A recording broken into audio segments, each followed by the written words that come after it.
Olá, alunos. Boa tarde, tudo bem? Quem fala é o professor Sérgio Rabelo.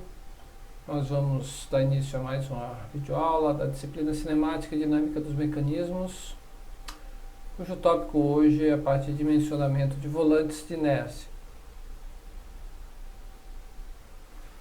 Aqui a gente tem a nossa agenda, fazer uma introdução aos volantes e a sua aplicação. Vamos ver como calcula o momento de inércia de um cilindro. Vai ser a simplificação que nós vamos fazer do volante. Vamos ver como é que é o equacionamento da energia no sistema em rotação com volantes, para que seja possível determinar a sua inércia. Vamos fazer uma abordagem também das tensões dos volantes. E por último fazemos um exercício de aplicação. Ok? Bem, a primeira abordagem então que a gente pode fazer é dar uma definição do que seja o volante de inércia, né? O volante, então, ele nada mais é do que um elemento de máquina que é utilizado para justamente suavizar as variações de velocidade que um eixo pode ter devido às variações de torque que ele sofre, né? Isso é bem típico, né, de máquinas de conformação, de motores de combustão, né? Então, ao longo do ciclo de operação da máquina, o torque varia, pode variar bastante. Então, para que a gente não precise, né, dimensionar o motor para que ele ofereça o torque máximo, né, necessário, então a gente pode utilizar um volante, e esse volante então vai armazenar energia cinética quando for acelerado, normalmente para o motor, e quando o sistema ele necessita desta energia, então o volante então vai ceder e reduz a sua velocidade. Ok? Então aqui mostrando alguns aspectos construtivos de volante, né? Então nós temos aqui, né, do lado direito, percebam aqui, esse é um volante utilizado em motores de combustão interna para veículo, né? Tipicamente ele é posicionado logo na saída do motor, né, antes da embreagem, e tem essa função que foi comentada, né? Aqui a gente tem outros dois exemplos de volantes aplicados aqui em prensas mecânicas, né? Então o volante dá para ver bem claramente como é que é o aspecto dele aqui, né? Não mais é do que um disco, né? Metálico, normalmente de aço, ferro fundido, diâmetro grande, né? Justamente porque ele precisa armazenar uma quantidade significativa de energia cinética. Ok? Aqui a gente tem algumas possibilidades construtivas, né? Então ele pode ser fundido em uma única peça, ou ele pode eventualmente ser feito, né, em algumas peças diferentes e ser soldado também. Então, é uma possibilidade de construção do volante de inércia. Ok? Bem, então a gente poder modelar, né, um sistema com volantes, a gente precisa determinar o momento de inércia, é um parâmetro de massa importante no cálculo.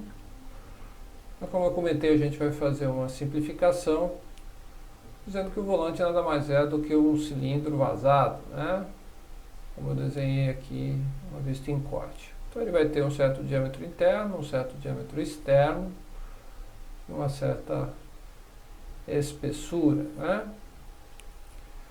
Bem, a gente relembrar aí da disciplina de mecânica geral, a gente vai saber que uma figura geométrica como essa, a gente pode calcular o momento de inércia como massa sobre 2, que multiplica o raio externo ao quadrado mais o raio interno ao quadrado.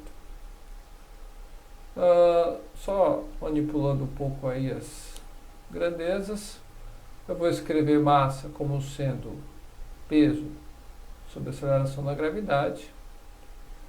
Por uma vez o peso pode ser o gama, né, o peso específico vezes o volume. E o volume, uma figura como essa, a gente pode reescrever como a área da base vezes a espessura. Ok? Então, substituindo na equação anterior, a gente chega nessa expressão, que é uma expressão muito comum para a gente utilizar para cálculo de momentos de inércia de volante. Né? Lembrando que também gama sobre G eu posso dizer que é ρ, né? É a massa específica, ou a densidade. Okay. Próximo passo então seria a gente tentar modelar, né, um sistema que tenha um volante de inércia. Né? Então fizemos aqui um sisteminha simples, né? Imagine que eu tenho aqui um motor, esse motor está acionando o eixo, tem um volante, com um certo momento de inércia IM. Tá? Percebam que eu vou ter aqui um certo torque motor, a saída do eixo do motor, e aqui eu vou ter um certo torque na carga, certo? Ou seja, é o sistema que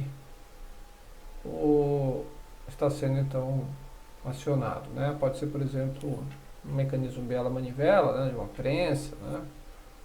Pode ser a carga sobre o motor de um veículo, né? Então, para fazer o equacionamento, vamos utilizar aqui a segunda lei de Newton para sistemas em rotações. Ou seja, a somatória de torques vai ser igual ao I, momento de inércia de massa, vezes o alfa. Somatória de torques por equilíbrio aqui, né? Vejam que os torques são contrários, então o torque na carga menos o torque do motor vai ser igual ao I vezes o alfa. Eu fiz aqui uma mudança de variável, né, para substituir aqui o alfa por ômega dθ, né, usando aqui a regra da cadeia. Tá? Então, alfa é d ômega dθ vezes θ. Passando dθ para um lado, ômega da ômega ficando de outro, integrando dos dois lados, a gente vai chegar nessa expressão final, onde a gente observa que do lado esquerdo a gente tem então aqui, digamos, o trabalho, né, realizado pelos torques. Isso vai ser igual, então, vejam que do lado direito, a variação da energia cinética do volante. Né? Então, essa é uma expressão básica que a gente vai utilizar no dimensionamento do volante. Ok? Bem, outros parâmetros que a gente vai utilizar na determinação da inércia do volante é o que eu chamei aqui de fator de flutuação, ou grau de regularidade, vamos chamar de CF, que nada mais é do que a variação da velocidade angular do volante, o máximo e o mínimo, sobre uma velocidade angular ômega. Né? Então, nada mais é do que um delta ômega sobre ômega. Né? Em geral, esse parâmetro ele é limitado, né, até 20% para máquinas de conformação e para máquinas de precisão até 5%. Ok? A gente também pode imaginar, né, que o ômega varia aí de forma harmônica, então a gente pode dizer que o médio nada mais é do que o máximo mais o mínimo dividido por 2. Então, com essas duas definições, eu posso então escrever uma expressão para cálculo da inércia do volante. A gente já tinha deduzido, né, a partir da segunda lei de Newton, que a energia, né, é a variação da energia cinética, ou seja, o trabalho dos torques, né, realizados é igual à variação da energia cinética, vimos aqui. Então vejam que eu só abri os quadrados aqui, né, para deixar explícito no lado esquerdo, né, essa parcela nada mais é do que o CF vezes o ômega médio. Essa parcela do lado direito nada mais é do que 2 vezes o ômega médio. Né? Trabalhando, isolando o I, a gente tem essa expressão, que é a expressão simples, que pode ser utilizada aí para o dimensionamento do volante de inércia.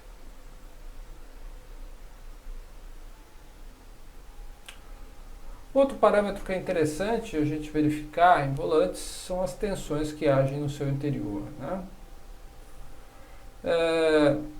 Essas tensões são de caráter inercial, né? Ou seja, elas só existem, né, quando a gente tem movimentação, né?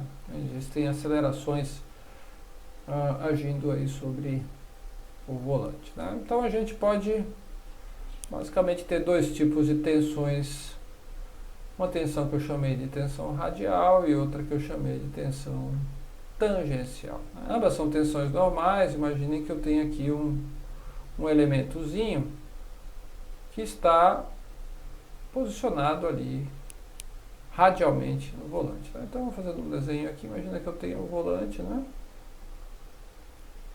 Visto de frente. Então, vou imaginar aqui que é o furo interno, ali eu tenho um diâmetro externo, certo? Então, o meu elemento está em uma certa posição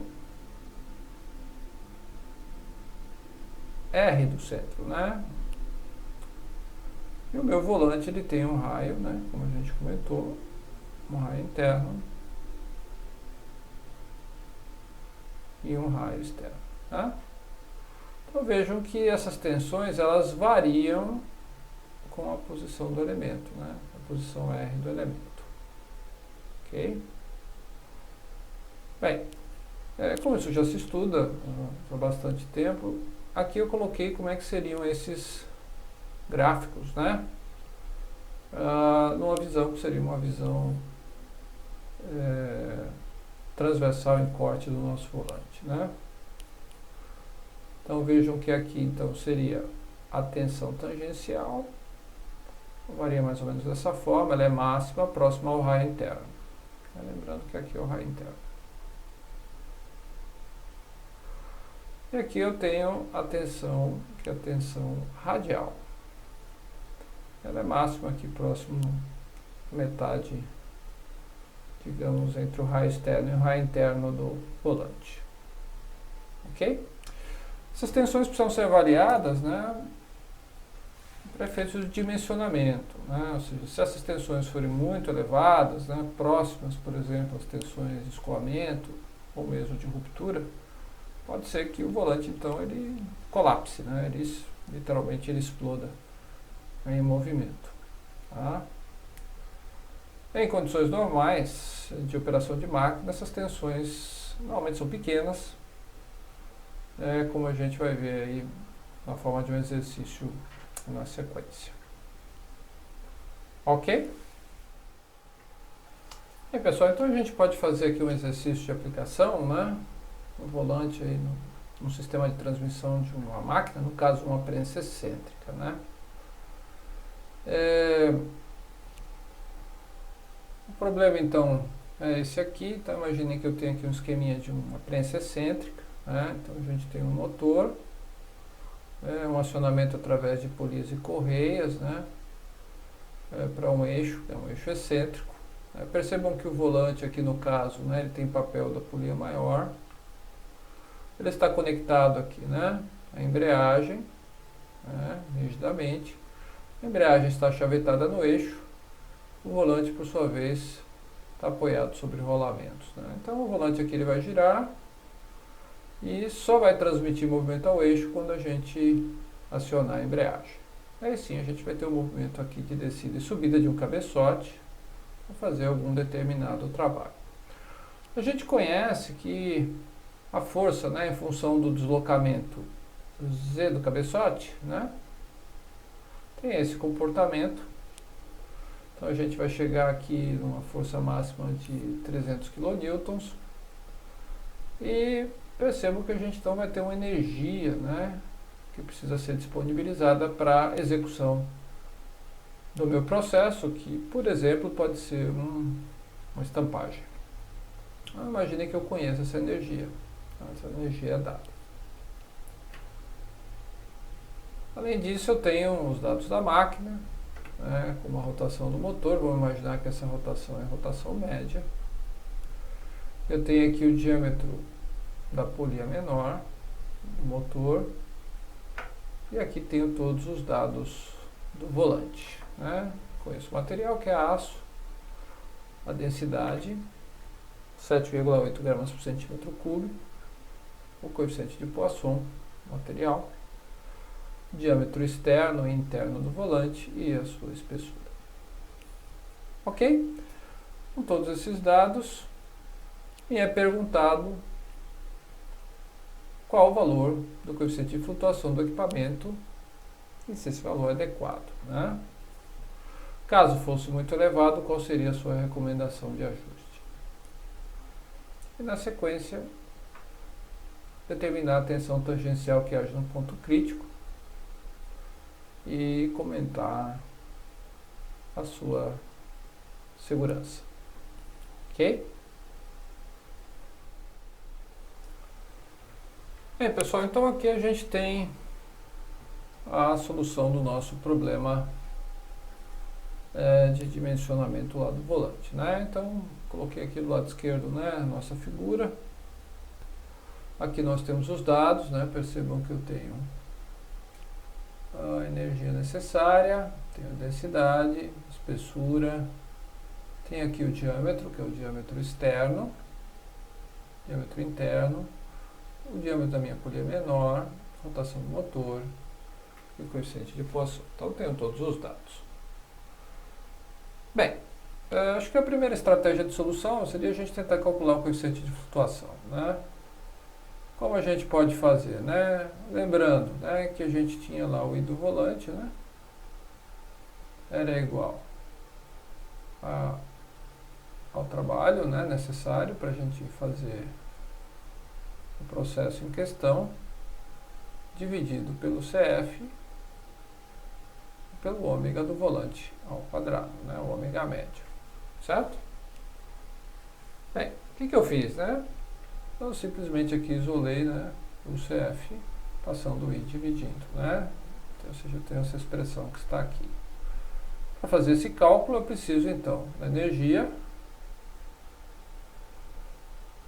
da velocidade angular do volante e do momento de inércia.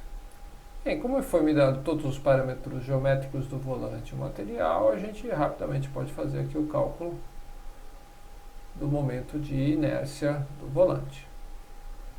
Aí é importante fazer aqui uma ressalva. Lembrem que a unidade, né, de momento de inércia é quilograma metro quadrado, né? A gente está trabalhando aqui com o momento de inércia de massa.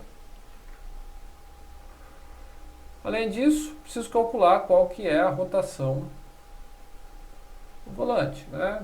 Ou seja, na verdade a velocidade angular. Então vejam, né, que o volante ele não gira na mesma rotação do motor. A gente tem aqui uma relação de transmissão dada aqui pelas polias correia, né? Então eu calculei a relação de transmissão, nada mais é do que pegar o diâmetro do volante sobre o diâmetro da polia menor e calculei o ômega do volante, né? Basta pegar aqui o ômega e dividir por essa relação de transmissão. Lembrando aqui, como eu estou usando o MFCAD, eu só coloco 2π vezes a rotação, a divisão por 60 ele faz automaticamente. Então eu tenho aqui o ômega do volante. Vou imaginar que esse é o ômega médio, né, já que a gente está também supondo que a rotação do motor é a rotação média. Fazendo o cálculo, eu cheguei num CF aqui de aproximadamente 12,4%. Como ele é menor do que os 20% que eu estabeleci como máximo, a gente vai considerar que o cálculo está ok. Ok? Caso não estivesse ok, né, vamos imaginar que deu, sei lá, 30%, né, o que a gente poderia então fazer para melhorar essa situação? Vejam, né, pessoal, que para a gente diminuir o CF, tem algumas opções, né? A energia provavelmente eu não vou poder mexer, né, mas eu posso mexer nesses termos que estão no denominador. Então eu posso trabalhar tanto com o momento de inércia, como com a velocidade angular. A velocidade angular provavelmente é um pouco mais difícil, talvez seja uma necessidade do nosso projeto. Então eu posso trabalhar com I. Vejam que se eu aumentar o I, né, se o I aumentar, o meu CF tende a diminuir, né? Então vejam, né, estratégias boas é, por exemplo, aumentar aqui o diâmetro externo, já que ele entra a quarta, né? Tem bastante influência no cálculo do momento de inércia, né? Posso também aumentar a espessura, posso diminuir também um pouco o eixo, é mais difícil fazer isso. Posso trocar o material, né, para um voo um pouco maior, né, por exemplo, de aço para ferro fundido. Né? Então tem muitas estratégias que a gente pode usar para melhorar o CF. Bem, no item B ele pede então para calcular qual que é a tensão tangencial crítica, né? A gente poder ter uma ideia da ordem de grandeza, né? Então eu peguei aqui a formulazinha que foi discutida lá nos slides. A gente já tinha discutido, né, que R igual a RI, para máxima, né, tensão tangencial. Tenho todos os dados, fiz o cálculo, perceba que a gente vai chegar aí numa tensão tangencial aí menos de 1 megapascal. Né? Esse valor é muito pequeno, né, para as tensões que são tensões admissíveis, né, para a maioria dos materiais. Né? Para aço, é muito comum a gente trabalhar aí com tensões admissíveis, já levando em conta o coeficiente de segurança aí na faixa aí de 150 megapascal. Então, bastante tranquilo, né? Como eu comentei, para esse tipo de equipamento a gente não teria grandes problemas do ponto de vista de tensões, porque as velocidades angulares que a gente atinge são velocidades angulares razoavelmente pequenas. Ok? Então com isso a gente fechou o exercício e aí podemos dar por encerrada essa nossa videoaula de hoje. Um forte abraço a todos e nos vemos na próxima. Até mais!